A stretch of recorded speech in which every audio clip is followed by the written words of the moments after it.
Hello, everybody. Welcome to Solidity Fridays, where we improvisationally give you some try to figure out what's going on with it.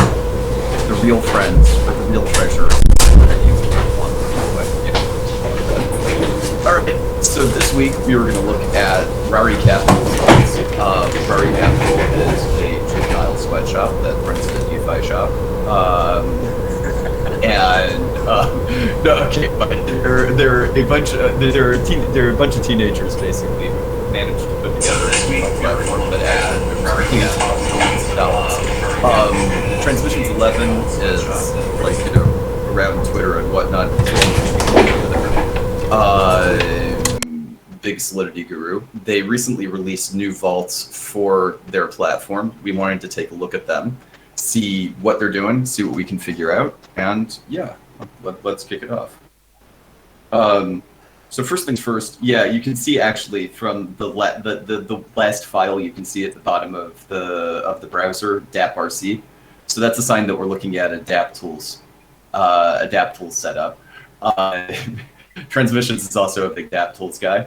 DAppRC is kind of like where you'll give a lot of kind of system settings, like, to just kind of configure like what compiler version you're using goes in there, things like that. The actual Solidity code will be in source though. So then, all right, if we could just hop into that. Should we? I saw down here. There's quite a nice README. Should we go through this first? Cool. Yeah, absolutely. All right. So I'm not exactly sure what he means by vaults. I imagine these are quite similar to the urine vaults. Well, but let's dig into that assumption, I guess. So he says a flexible, minimalist, and gas optimized. Okay, so we know Transmissions is notorious for gas optimizations, and maybe on another stream, or if we have time today, we could dig into some of his ERC20, which is very well optimized. But that's a conversation for another time. So it does look like it's a urine-like vault for earning interest on any ERC20 token. Interesting. So yeah, either it's a urine or it'll be like a lending platform. I'm not sure which, but I'm assuming from the wording vault also, though it's probably more like urine-like. So I'm just to quickly differentiate between those two things also. Borrowing platforms where I lock up an asset and someone else can borrow it. So I earn interest on locking it in, but really the only thing that's going on with it is other people are borrowing it at an interest rate. Whereas when you have something like Urn Vault, what they're doing is they're actually kind of robo-investing your funds. They have a few different strategies that they'll rotate between depending on where they can find better yield for the amount of capital they've got, and they'll actually kind of farm around with what you're doing. That sounds pretty spot on to me. I suppose.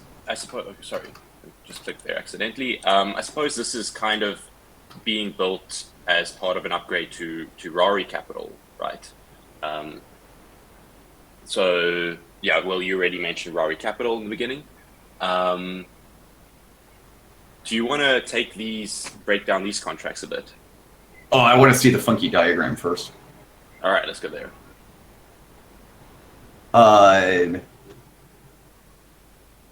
I'm surprised we don't have I guess that'll be like, V3. Maker DAO reference for anybody who wants to know. So let's see here. So we've got user on the left, get vault from token. That goes to Vault Factory. Okay, so that top arrow, I think, is creating a new vault. I think I do remember seeing a comment that you can permissionlessly create vaults here. But I guess we'll see that as we look through the code also. Could be that's what that's saying, that if you have something that you want to, if there's something that doesn't have a vault and you want to create one, you're able to do that. We've also got in the middle to withdraw. Those go straight to a vault. Then you've also got permits. Okay, that's interesting. So you've got depositing goes straight to a vault, but depositing using permit seems to go through. Withdrawing ETH also isn't straight through a vault, that's also through a router module. Interesting. That router itself can then deposit or withdraw to the vault. Okay, now what do vaults do? Connected to something called the authority module. And it communicates with that. Then you have a configuration module and an initialization module that communicate with it. Set percent. Set. What's that? Is that the second set from configuration module to vault? What is that? Set harvest delay? So there's the set fee percent, set. Okay, I think he spelled it wrong. Set there's fee, set harvest delay, set harvest window, and then set target float percent. And then the same coming from the initialization module going into the configuration module. Sorry, these are syncs. Sync. So it probably just updates the current values. Mm-hmm. Yeah, the initialization. Initialization is probably just initializing it. Then you've got the configuration module that probably is the updater. Cool. Yeah. Cool. And these variable names I'm noticing are already quite similar to Urin's terminology, where they have harvesting and delays, and of fees. Yeah. Okay. Yeah, and I'm seeing strategy.sol also. Yeah, like we're talking strategies over here. Yeah. For sure. All right, and then this is just basically how to run the code. And you must have DAppTools installed if you're going to contribute. Of course. Who doesn't have DAppTools installed these days? People who can't get Nix to run on their M1s, I think. Yeah. All right. Do you want to dive into the code? Yeah. Let's do it. So, just taking a look, probably, do you want to start with vaults or with Vault Factory? There's a white paper. I just noticed this. That's actually, what the? Too curious to pass up. Didn't take Not just that, they have a latex wallpaper. Yeah, I know. Jeez. Yeah. Impressive. Transmissions, you wild. Okay. All right. I'll ignore that for now. We'll dig into the white paper maybe a bit later. Let's go straight for the code. All right, William. Factory or vault first? Let's do factory. Factory's probably a bit smaller. Just assuming should be a quick read.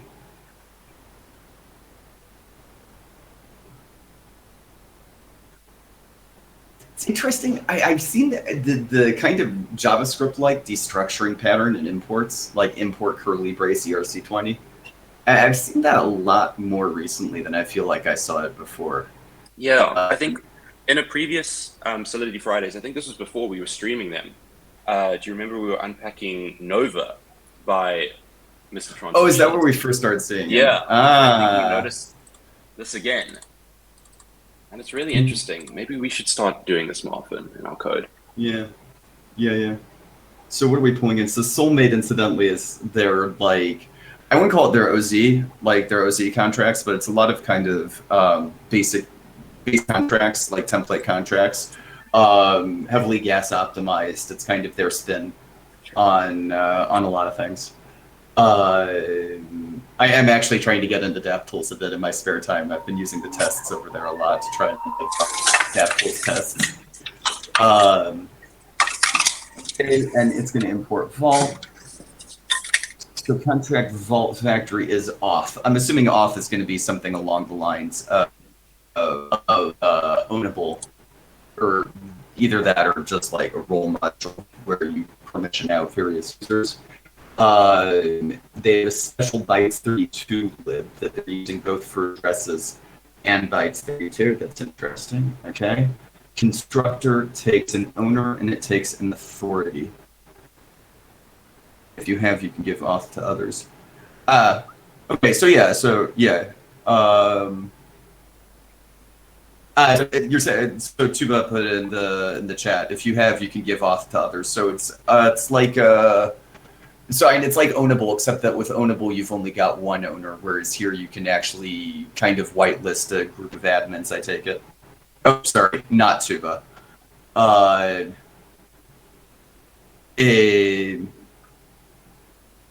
Okay, so yeah, so Vault Factory is inheriting from auth. We've got these libraries for address and for bytes 32. And then let's just take a look at so then you take in an address for an authority, and an address is an owner, and authority is an authority. All right.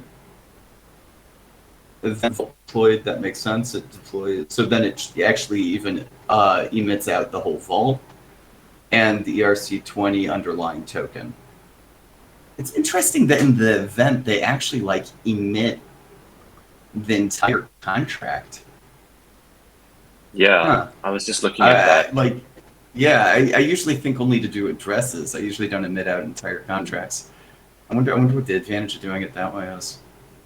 How does that come through? When you're parsing this, does this come through as like bytecode or what happens? I was just kind of wondering that myself. You know what? I'm gonna pull up Etherscan in a tab and take a check. I think. Let's see if we can find this. Actually, you guys did are you smarter notice in than the us. README? Did you notice in the README? No, it doesn't give a deployment address in the README. Oh wait, deployments. Deployments. We're gonna Etherscan this, man. Are you looking for the vault specifically in Etherscan? I was actually gonna look. I was gonna take a look for the event. Oh, but I don't know if these are deployed because they're still to be audited. Oh, I thought they were out. Oops. We're probably on a test net somewhere. But I'm sure we're getting a comment in chat that it does come through just as an event, though. As an address, you mean? So I'm not going to spend all the time just pulling it, like trying to pull it off of a test net. In the meantime, let's assume that it comes through as an address. I wonder if that is a gas saving though, because instead of you casting it to an address, like a lot of times you probably see code of like, address open parentheses 0 end parentheses, where you're casting a number into an address there or something like that. I wonder if somehow here you're not the one casting, so it gives you like a quick gas save or something like that. Either that or maybe it's just a little bit easier. I'm not sure. Or maybe it's more readable. But if it's just an address that's coming through, there must be some sort of gap in there. Yeah. Okay, cool. All right. So now we have function deploy vault. That's probably going to be like the real kind of function here. You put in a token. It uses create2 and then deploys. So let's take a look. Interesting. So how are they deploying? They're not just doing new vault. They actually have a bit more going on over here. They use the underlying token address as salt. That's 12 bytes underlying. So they pass in the token address as the argument. That makes sense. So we're going to see that come in the. We'll see that coming in the constructor in the vault. Address underlying. So they cast the ERC20 into an address there. Fill last 12 bytes. I actually do not even know what that is on address. Fill last 12 bytes on address. You're familiar with that? I assume they're just filling it with zeros, right? I think it would just populate some sort of like 12 bytes or whatever at the end, last. And so they're using this library here, right, for address. So it's probably something. Oh, so it's going to be in their address anyway. Yeah, I forgot about that. 100%. 100%. I'm just going to grab a quick look at that because I'm curious. But this is quite elegant if you look at it just like this, right? You're taking the address of the underlying ERC20 token that you're creating a vault of. You're modifying it. You're sort of mutating some of that a little bit, and that's the salt. Which is going to create two. I mean, I'm assuming what they're doing is they're trying to basically deterministically get an address over here. Yeah. I'll admit that is something that I'm not like 100% up on. But definitely my first thought is that they're trying to aim for a deterministic address, so that I'm not gonna have to dig in more to that. Emits vault deployed after that. It's interesting also for deploy vault, they don't take an address as the argument. They actually take the ERC20 contract, like the interface. That's so interesting. Yeah. Even though there, the only thing they need it for is casting it into address. Oh, but you know what that does? I just realized it forces it into the it forces format it of to an be an ERC20 contract. Otherwise, you'd be able to call it with any address. Nice. Is this like cryptographic salt? So I'm assuming that it is coming from a similar, like, you know, the roots are a bit similar, as in salt is, you know what, I'm gonna actually like make myself sound like a total fool if I try cryptographic salt. Like I'm for sure gonna trip up. My cryptography is not like the absolute sharpest. I do believe that the principles are the same. Basically, what you're doing is you're applying a certain set of values. In this case, they're using the underlying address in order to mutate a result that might otherwise be able to be replayed or man in the middle or whatnot, or not man in the middle, replayed. Okay, vault lookup logic. So in addition to being able to create vaults, you're able to, so here we have, so the next function even means that you're able to put in, okay, so one of the reasons we're working on a deterministic address is because then what you can do is you can use the factory to be able to find any vault just by knowing what the underlying token is. This is a bit interesting. Like, you know, it's something like Uniswap, where basically you've got a lot of contracts that have liquidity pool pairs. And so you have a router contract, which is more or less how you get through to everything. Bancor, for instance, had this registry contract because oftentimes the underlying pools would get upgraded, they'd move to different addresses. So they had this kind of registry contract to find, and then you would have to put in like a bytes 32 string to try and find things. And even that, it wouldn't necessarily help with the pools. It was like a whole big system. They've actually recently released how they're doing their V3. They're actually really doing a massive overhaul on their. But over here, basically, the way I see it from right here, at least, what they're trying to do is they're trying to make it a lot easier to be able to find a vault for the asset that you're looking for. So if you deterministically create the address based off of the address of the underlying token, essentially you've got good guarantees on being able to find a vault or knowing if that vault exists or not. So here we have a view function that's going to return, it returns vault, that I'm saying that what chat mentioned before is also true here. That's just going to return an address. And basically what it's going to go through here is probably the same kind of process that create2 will go through to create the address in order to return the, like, what would be the address for a token. Did that make any sense? I feel like I kind of rambled there. Exactly. No, I think exactly. We're using the address of the underlying ERC20 as a unique key, basically. So each vault is associated with one unique ERC20 address, and when it's created, it's created from that address and deterministically. So you can predict what the address of this new vault will be based on the address of the underlying, and to also recover that vault, or I guess in this view function to retrieve the vault, you just use the address of the underlying as this unique key for retrieval. So I think that makes sense. Is that what you were saying? So interesting. I guess it made me think also with the create vault that one of the other things that you get is you won't end up creating the same vault twice. Like, let's say someone's already made a die vault. Since any other die vault would go to the exact same address, I don't know what Create2 does, but I'm fairly certain it doesn't just overwrite the underlying contract. I'm assuming it reverts. Otherwise, we'd have total chaos everywhere on the blockchain, more or less. In chat, jQuery was just saying the same thing. He said you can't make duplicate vaults. Thank you, jQuery. Cool. Yeah, it's interesting. On line 59, you see that they actually have to use payable for their. I kind of wonder what that payable's doing there. So I think payable just enforces that an address is able to receive ETH. Right, but there's no value coming through over here. There's a view function.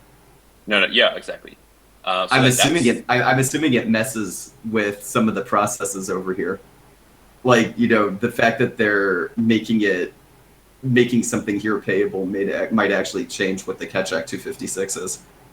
Oh wait, it's Ketchak 256 after that. Return a vault of payable. I wonder what that payable's doing. Where's that from last 20 bytes match up to? No, that matches up to the Ketchak 256. So it's the last 20 bytes of the ABI encode packed. Prefix salt till last 12. ABI vault creation code. I didn't know you could use type to get creation code. That's funky. Type is actually something that I'm digging a little bit more in like just. I get the I really should dig into it. I don't know how much of this is just that I'm like a massive ignoramus and only kind of discovered it recently, and how much of it is actually newer things that are getting put into Solidity. It's kind of cool what you can do with type. For instance, if you look at older Solidity code, when you're using supports interface, like on an ERC 721.55, it used to be that like OpenZeppelin, for instance, would kind of compute the bytes for code for you and like put it there in a comment and explain how they did it and then just drop it into supports interface. Whereas these days they'll just do type parentheses ID one and parentheses dot interface ID, and bam, you've got it. I get the feeling there's kind of a vector where the Solidity devs themselves are kind of like adding in a bunch of kind of funky things. So over here, you can get the creation code of a vault just doing type vault.creation code, which is pretty cool. Yeah. And then they also ABI encode the argument. Yeah. In chat, Ellie Morris is saying for the payable function, it's because the vault is payable or has a payable function in it, which is encoded into the interface, and so the Solidity compiler enforces that. Oh, okay. Ellie Morris. Cool. Thanks. Awesome. Jeez, all right. Chat's bringing the gigabrains today, hey? They're smarter than us. Yeah. This is really, it's good for me at least to remember this also. This is basically also a Solidity snippet for being able to generate an address based off of a contract. I mean, not entirely, but I do believe that if I'd sit with this for a while, I would be able to reconstruct create2s from create2 addresses create2s using a similar snippet. We'd also have to look at that Soulmate library, the last 20 bytes. But it's really cool just to see that like laid out in Solidity like this. All right, well, we're down to the last function here, is vault deployed. This is pretty simple. You just pass in a vault, it's a view, it returns a Boolean, and so we just get the address of the vault .code. Oh, I think what this is. This is cool. As in, basically what you've got is the EM stores what bytecode is at a certain address. I see. So I'm assuming that's what .code is doing. I'm assuming that's also part of their library. It's literally just querying if there's any bytecode there or not. If there's any bytecode, then it returns true. Oh, that's clever. Ugh, this address library seems super useful. Yeah, it is pretty cool.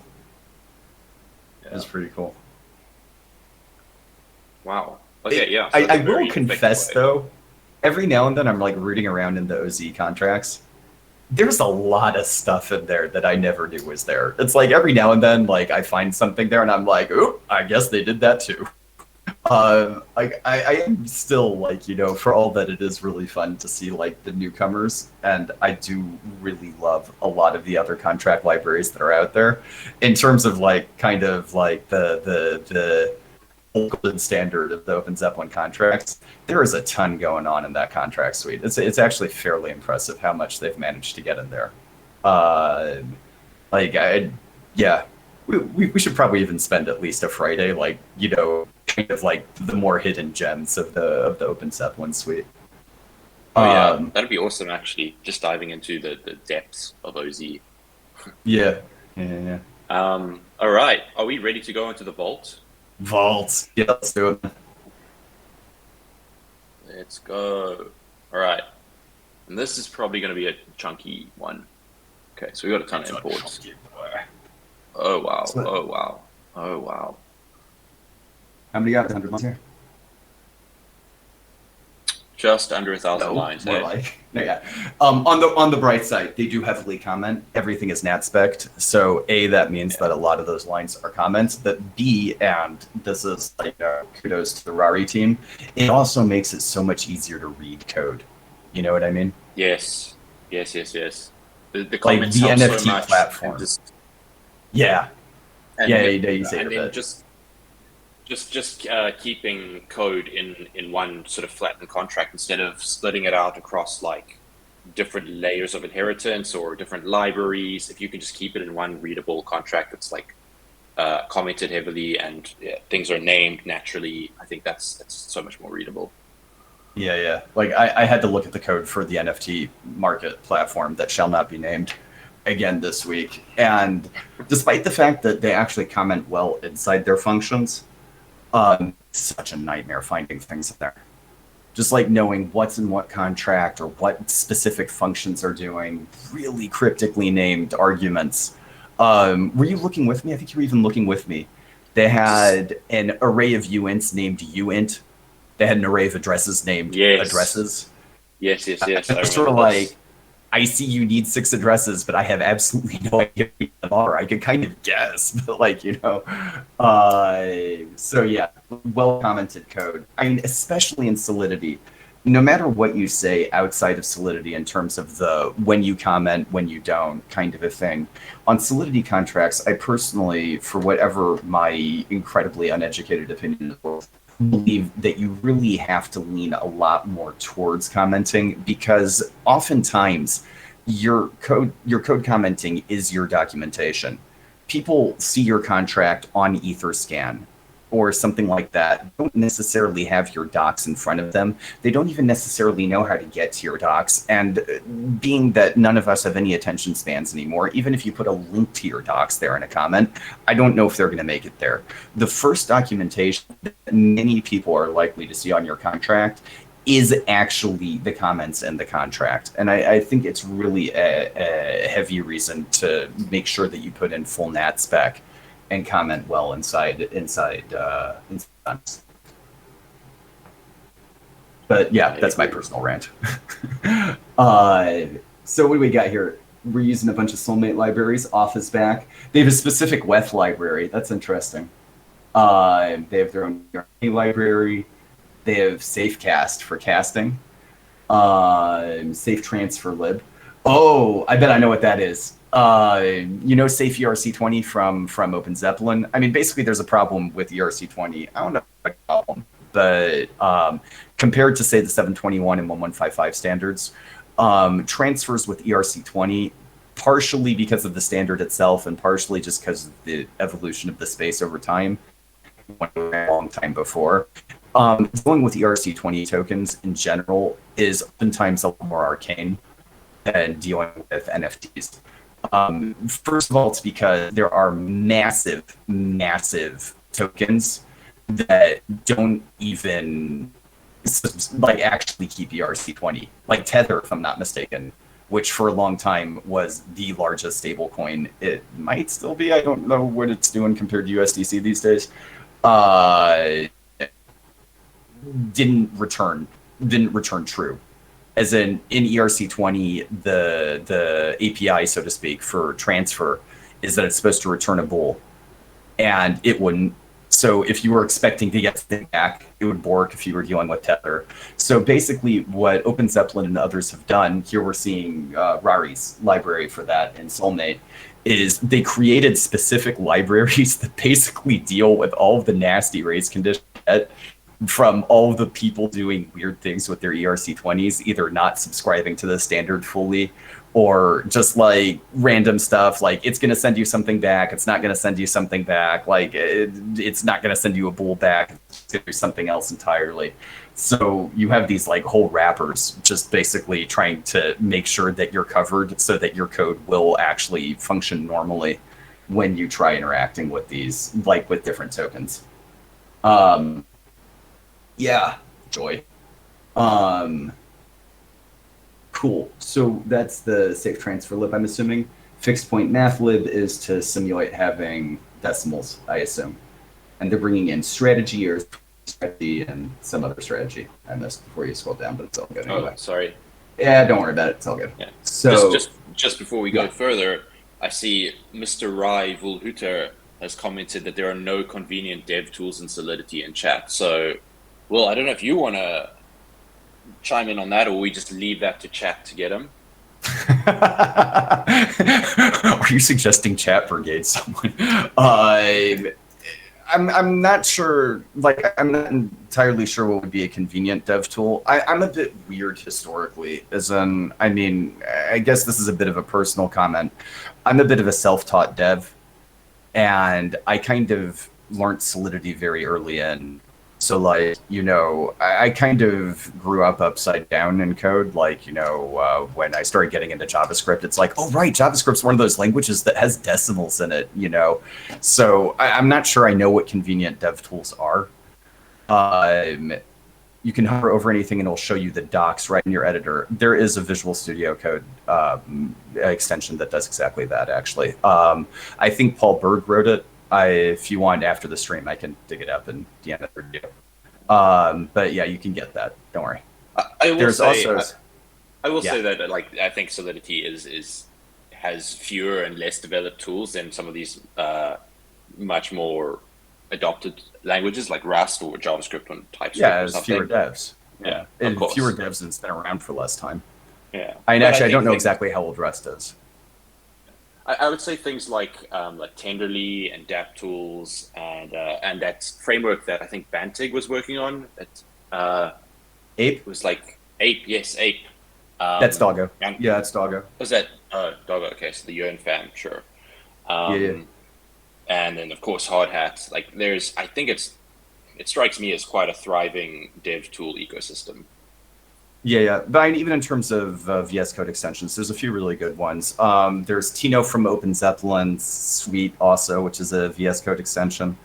There's like if you type Solidity in packages or extensions or whatever they're called in VS Code, the top one I'm pretty sure is the one that lets you hover over. You can get a minimal ERC20 by typing in ERC20, and it'll just auto complete for you. Like the Solidity pack. Oh, it's that's it. Thank you, CryptoCloud.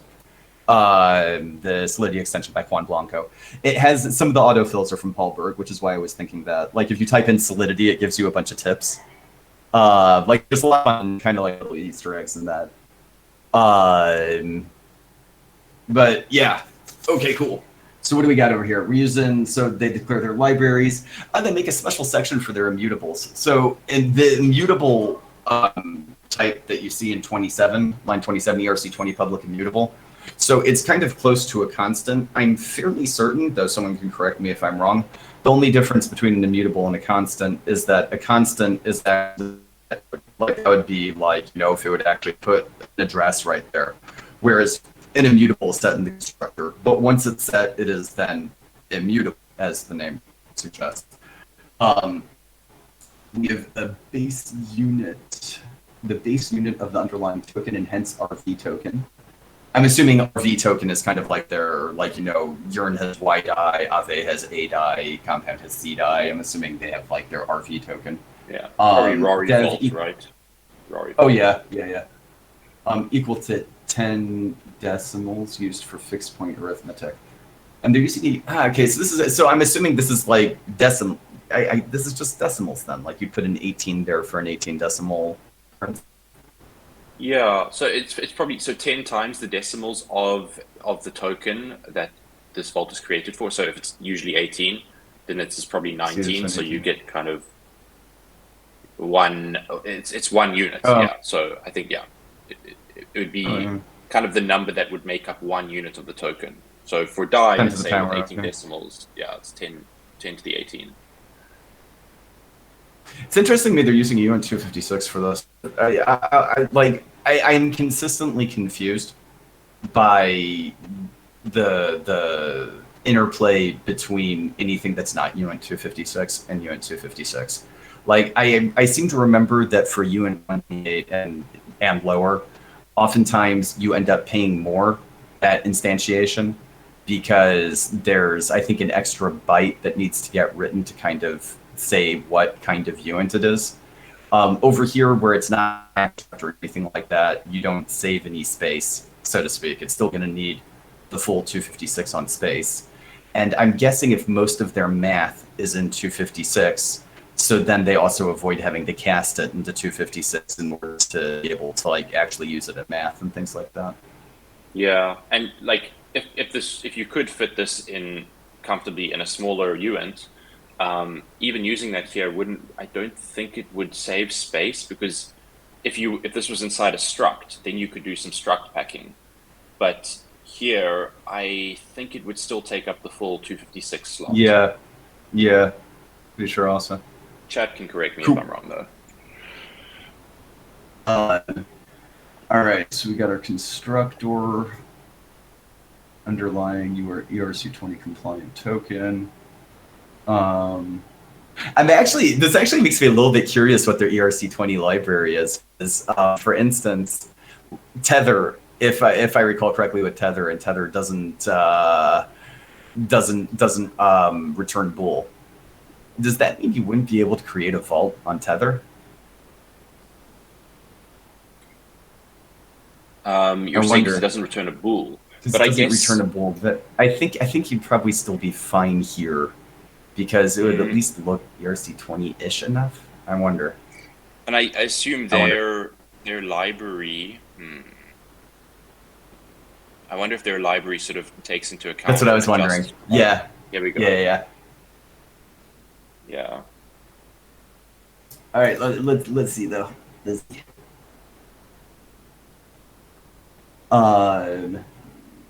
So we got ERC20. Oh, and they even used DAI as their example here. So it's going to take that string API and code pack, name. Oh, so this is string manipulation and Solidity. Yeah. And they're basically just algorithmically determining the name of the vault and the symbol for the vault and the decimal. Okay, cool. Right, yeah, so CryptoClub's pointing out that when you cast ERC20, it doesn't actually perform any checks. So even if you had something like Tether where it's not returning a bool, what's going to happen is the code is just going to assume that it is returning a bool and go merrily along its way until something just kind of explodes all over you or something like that. So yeah, you would be able to create it. Okay, thanks. And then it also sets up the auth message.sender is an owner and message.sender is an authority. Underlying equals underlying, base unit is times the power of decimals. Okay, prevent minting of RV tokens until the initialized function is. Oh, that's a cool trick. Which Solidity is this? Is this 08? I forgot to check. Sorry, you cut out there. I was muted and then you cut out. What were you asking? I forgot to check which Solidity this is. Is this Solidity 8? 8.10. Yeah, it is. I thought it was. Okay, cool. So at the end of the constructor, what they're doing is basically you have to initialize a token. You have to hit an initialize function in order to allow the minting of, let's say, RVI or something like that. So what they do over here, this is another use of type. So type uint256.max, I mean, that's pretty readable. You probably already figured out. It's just the max uint. But since 08 has overflow protection, that means that you can't mint anything because it'll overflow and throw an error. So that's how they Yes. just stop it from being minted until initialize is hit. I've seen transmissions use this in Soulmate as well on the ERC20. I think he uses this trick um, to deal with the proofs and infinite approves. Mhm. I can't remember exactly. Oh, we should dig into it. But it basically just it just like lets it kind of get dealt with on the overflow level of Mhm. Solidity 8, and then revert from there instead of like actually doing any sort of like Solidity level comparisons. Mm-hmm. Yep. Cool. All right. Let's dig into it. Fee configuration. All right. So what do we got here? Profit recognized each harvest to reserve as fees. Fixed point number. Where 1E18. Oh, this is interesting. So they're not going full style guide over here also. They're actually just kind of divided into these sections.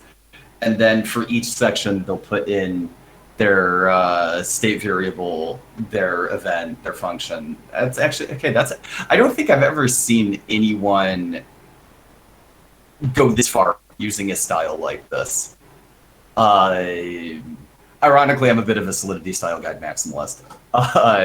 But I've seen definitely people kind of segment their contracts into different sections, but going as far as really clearly using the comments to really separate sections off, and then even like state variables, events, and everything, like really just isolating them in specific blocks where like each one kind of tells its own story. I don't like it's interesting. I'll have to sit down and think about what I think about it. So that's the fee percent. It's a fixed point number where 1E18 represents 100% and 0 represents 0%.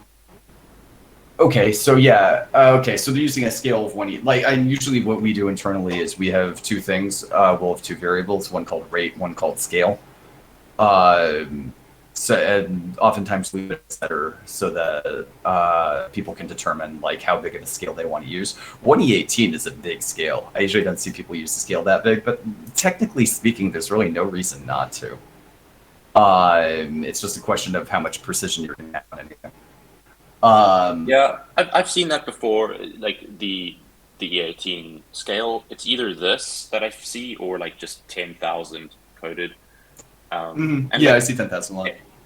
Gas cost wise, I don't know if it makes much of a difference. I really don't think so. I think you just get a lot more precision this way. So maybe this is the better way to do it. Maybe it's a little bit less readable, I suppose. But yeah, I met one of the guys from Swerve Finance and Kernel. I remember like he made a really similar comment. He's like, what do you care at the end of the day? It's just more precision. You don't lose anything by being more precise. Yeah. I don't remember how many he used. I think he used 18 also, actually, come to think of it. Okay, so what do you got? Event, fee percent updated, and set fee percent. Okay, yeah, that's pretty straightforward over here.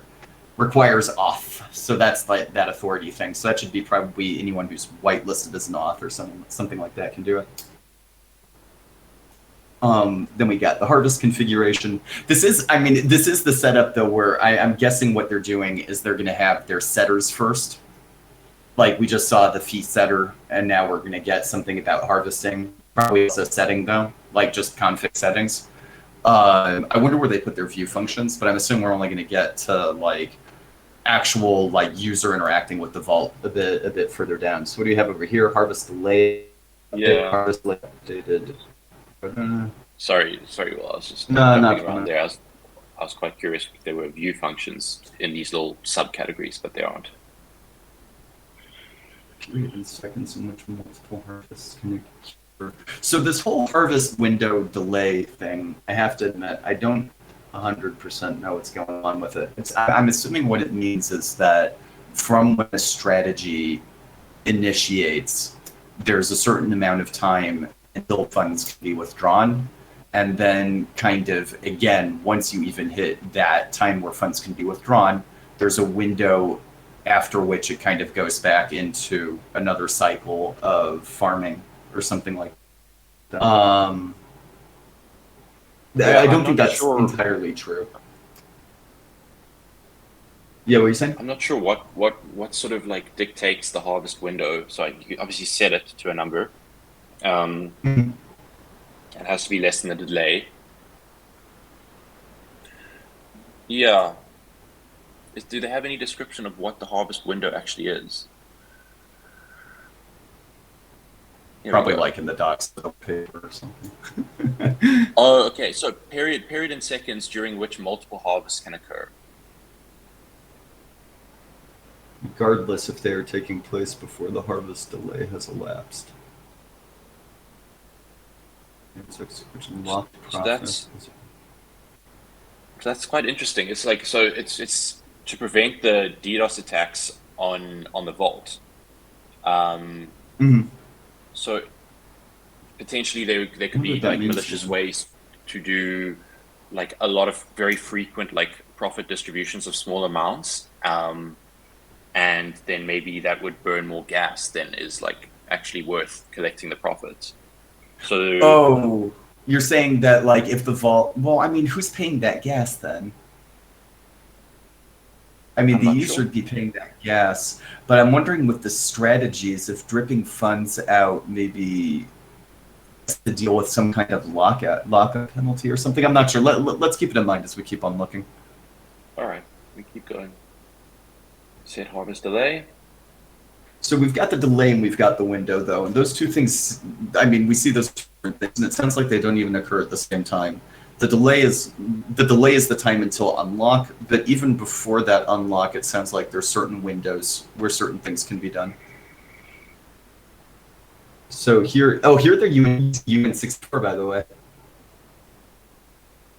That is interesting because here it was 128. The window is 128 and the delay is Uh-huh. 64. Interesting. Huh. I wonder if this is for struct packing. Um, Mm. do we have any structs here? Sorry, it's just one. Yeah. Oh, look at that. A UN 248. Interesting. Sorry, we are jumping around sporadically. 248. Fascinating. I guess bulls take up 8 bytes. Okay, what do we got? Harvest delay. Can't be 0 because of sandwiches. And it can't be year because that's just too long. Yeah, outside of the struct, Ellie Morris points out, yeah.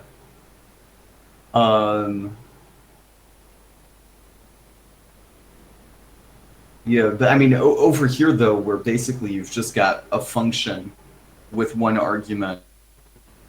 I mean, I could be wrong, but I would have thought that inside one function over here, that there'd be no way to take up less than the full 32-byte word.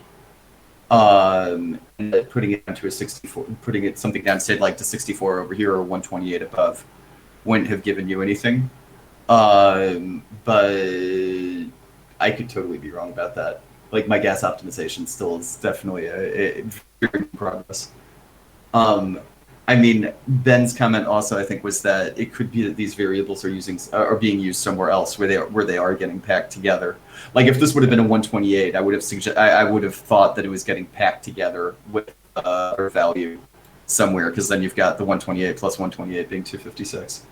But So, yeah. so Ellie's comment here is, or Eli Morris' comment, I'm not sure how to say the name, is that you can pack variables or slots outside of structs, and the Solidity compiler can do it raw in storage under the right conditions. That's super interesting. Yeah. Yeah. Yeah, I didn't know that. Cool. Should we keep on moving? Yeah, let's go on. So that's set harvest delay. I mean, beyond what the harvest delay actually is, I think we kind of get this. Yeah. Target float configuration. What is this, Will?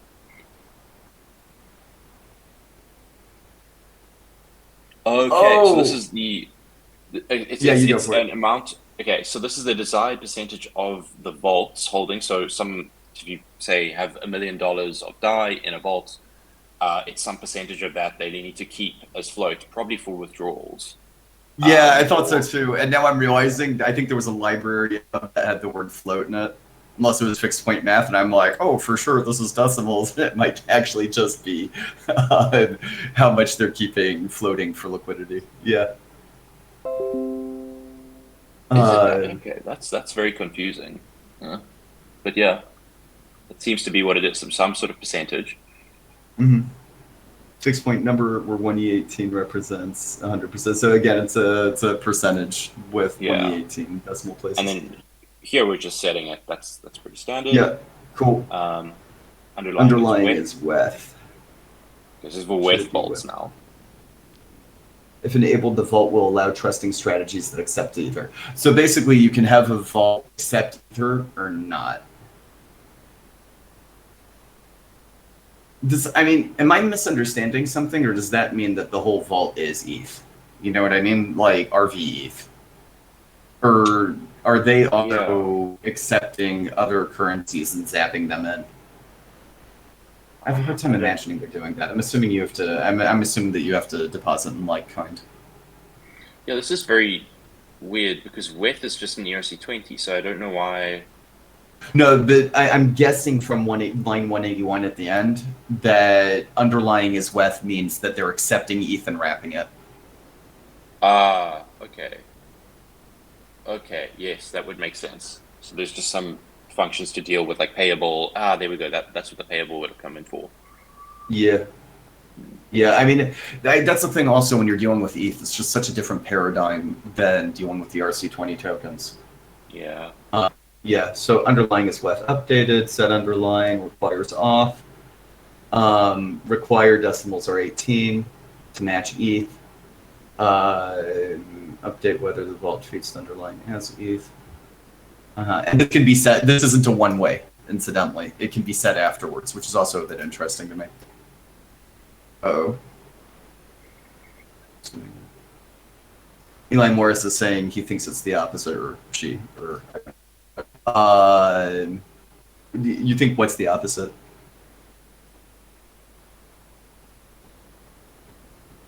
Not sure. Let's see if I get an answer back there in a sec. Sweet. We can continue for now. Yeah. There's that strategy storage. Strategy data. So the vault takes WETH and then unwraps for strategies. Can you scroll back up to the ETH thing?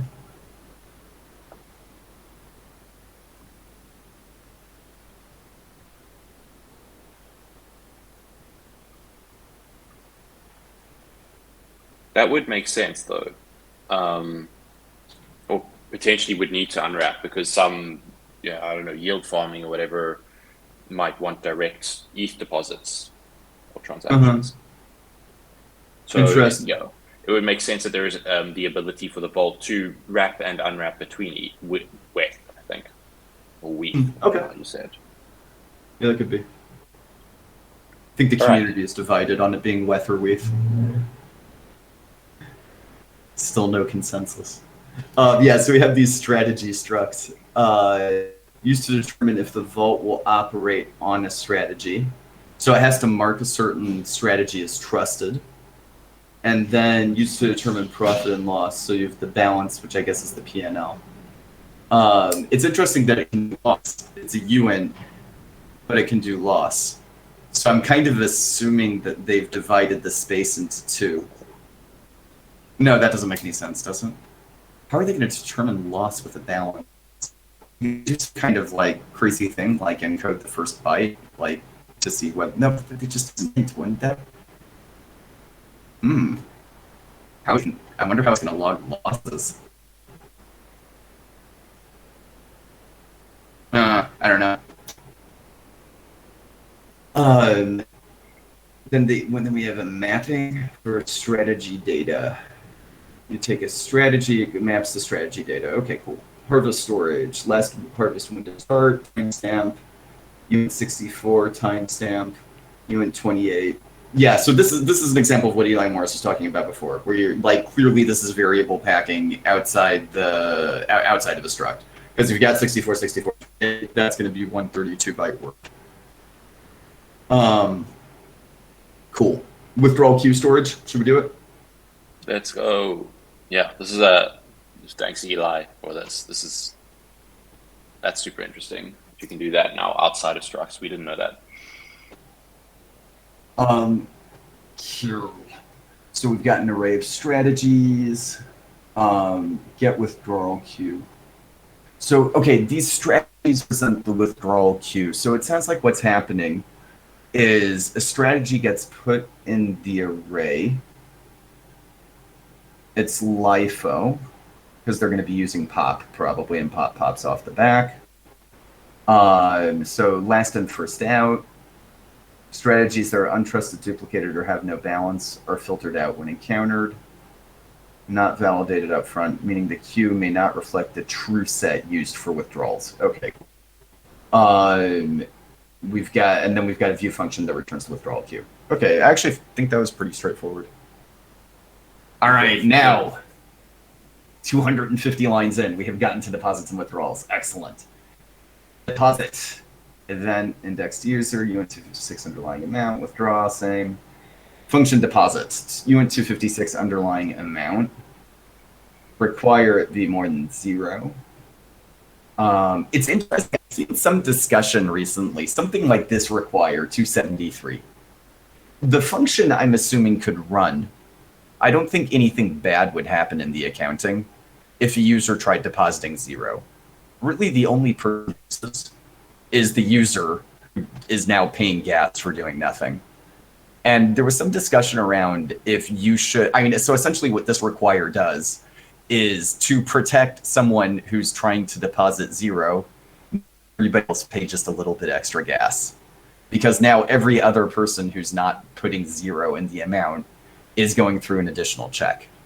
That's a good point. Discussion around whether we should do that, even the right way to look at things. It's just an interesting question. I do put in requires like this also, though. It might be kind of just like habit in that you don't want zeros in any sort of like mathsy code base or function because. Mm-hmm. But I can see here, I don't think it's a problem that a 0 does come in here. Yeah, unless you divide somewhere and would end up with like. Oh, here we go. There we go. Oh, it's division right there. That's hilarious. Yeah, unless you're dividing somewhere like on the next line. Yeah, okay, great. Yeah, okay, fine. So yeah, it's that might. So it could be they're not trying to be nice to the people putting in 0. They just don't want it to bork out when it tries dividing by 0.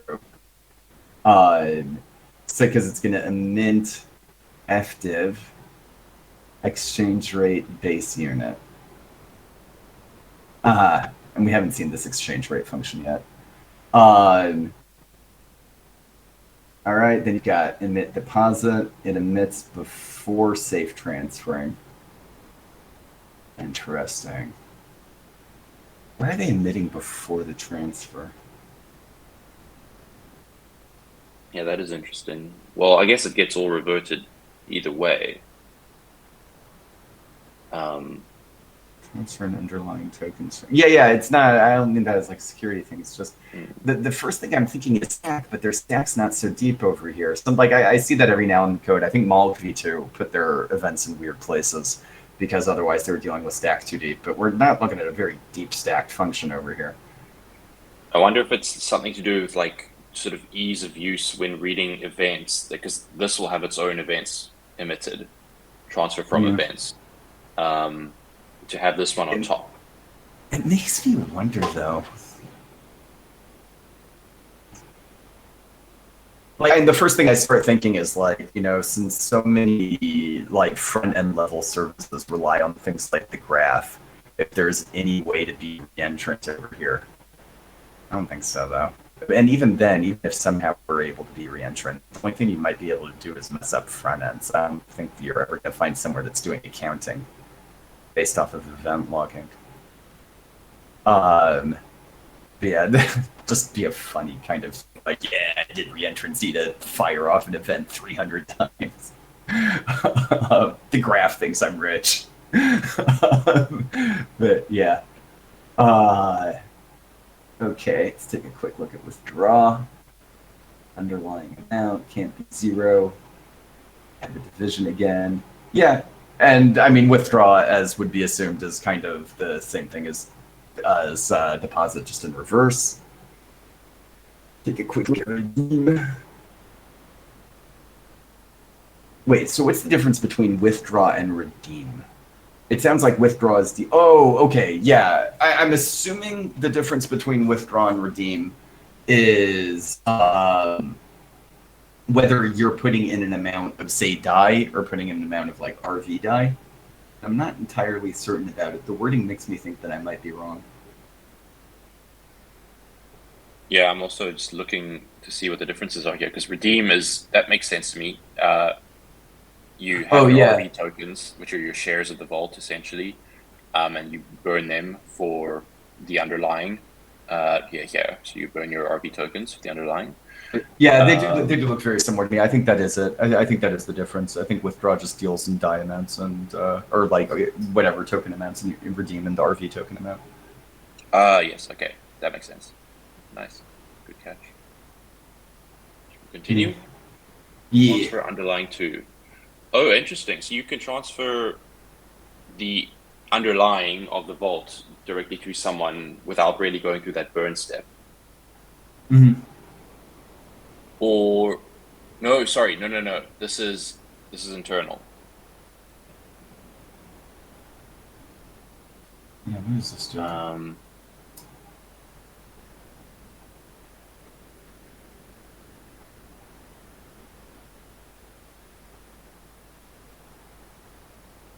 Was this being called in any of the functions above? I don't think it was. I didn't notice it, but it could have been. Let's see. Oh, it's sorry, I'm searching the wrong thing.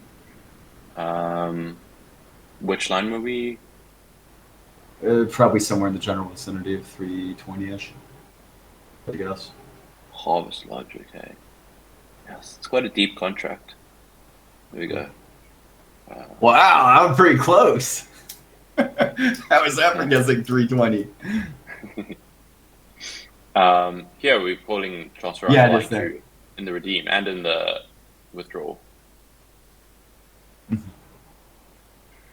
All right, I think we are actually going to have to start wrapping up soon. We usually go for about an hour. This has been like really great code to read, though. I think I am really interested in doing a number 2 next week. Yeah, I'd be down to do a number 2. Yes, I'd be very keen. Yeah, so likewise, the transmissions code has been quite a treat to read through. Very commented, very natural. Yeah. So maybe just like quickly try and find out what's going on transfer underlying 2. Then I guess we'll probably wrap it for the week. So we see, I'm assuming, yeah. So basically, this seems like it's just the function that understands where to pull funds out of, like where to get the underlying funds out of in order to handle a withdrawal. It'd be interesting to dive into the math. So it gets that float variable that we are keeping in the vault or keeping available for, I guess, transferring or withdrawals. It just checks that that must be greater. Oh, so if it's greater than the float. If it's greater. So then they're also going to need to take out of strategies. Exactly. Okay, so then we'd probably force kind of withdrawing from strategies. Pull from withdrawal queue. Exactly. There we go. So they get money out of the withdrawal queue. Yeah, okay, that makes a lot of sense.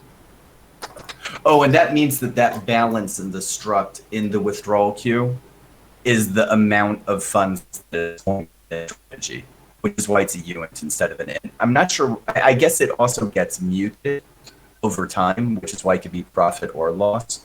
But at least assuming that what it starts off as, and probably it's updated to, is like the amount of funds getting put into that strategy and then how many funds are in that strategy at any given point.